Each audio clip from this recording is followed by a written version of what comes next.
বর্তমান গণতান্ত্রিক পরিস্থিতি সম্পর্কে দেশের ৭২% মানুষ ইতিবাচক মনোভাব রাখে। পাশাপাশি ৫৩% মানুষ মনে করে বাংলাদেশ সঠিক পথে এগোচ্ছে, আর বিপরীতে ৪২% মনে করে ভুল পথে এগোচ্ছে দেশ। একই সময় ৭০% মানুষ অন্তর্বর্তী সরকারের কর্মকাণ্ডকে ইতিবাচক বলছে, আর ৬৯% মানুষ মোহাম্মদ ইউনূসের নেতৃত্বের প্রতি আস্থা প্রকাশ করে।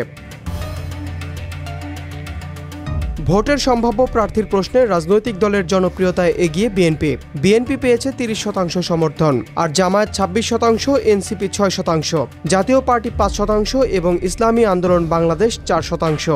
আসন্ন নির্বাচনে ভোট দেওয়ার বিষয়ে নিশ্চিত অন্তত ৬৬% মানুষ। এমন তথ্য প্রকাশ করেছে ওয়াশিংটন ভিত্তিক ইন্টারন্যাশনাল রিপাবলিকান ইনস্টিটিউট। নির্বাচনের আগে সম্প্রতি চালানো জনমত জরিপে ন্যাশনাল সার্ভে অব বাংলাদেশের আওতায় দেশের ৬৩টি জেলার ৪,৯৮৫ জন প্রাপ্তবয়স্কদের মধ্যে মতামত নেওয়া হয়েছে। এতে পুরুষ অংশগ্রহণকারীর সংখ্যা ২,৪১০ এবং নারী ২,৫৭৫। জরিপে অংশগ্রহণকারীদের মধ্যে ২৯% মনে করছেন দেশের গণতান্ত্রিক পরিস্থিতি খুবই ভালো, অপরদিকে ৭% মানুষ মনে করছেন এটি খুবই খারাপ।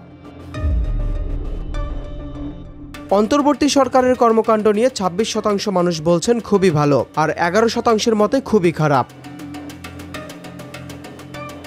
প্রধান উপদেষ্টা অধ্যাপক মোহাম্মদ ইউনূসের কর্মকাণ্ডকে ২৬% মানুষ খুবই ভালো বলেছেন, আর ৯%-এর মতে বেশ খারাপ। জরিপে দেশের অর্থনীতি, আইনশৃঙ্খলা, খাদ্য নিরাপত্তা ও কর্মসংস্থানকে ইতিবাচক মনে করেছেন যথাক্রমে ২০, ১৭, ৮ এবং ৬% অংশগ্রহণকারী। দেশের প্রধান সমস্যা হিসাবে ২১% অংশগ্রহণকারী দুর্নীতি, ১৮% রাজনৈতিক অস্থিতিশীলতা, ১২% অপরাধ, ১৮% বেকারত্ব, ৭% নির্বাচনী সংস্কার এবং ৬% অংশগ্রহণকারী লোককে উল্লেখ করেছেন। জরিপের ফলাফল স্পষ্ট করেছে অন্তর্বর্তী সরকার ও অধ্যাপক মোহাম্মদ ইউনূসের প্রতি জনগণের আস্থা শক্তিশালী এবং দেশের গণতান্ত্রিক ও রাজনৈতিক প্রক্রিয়াকে এগিয়ে নেওয়ার ক্ষেত্রে জনগণের প্রত্যাশা ইতিবাচক।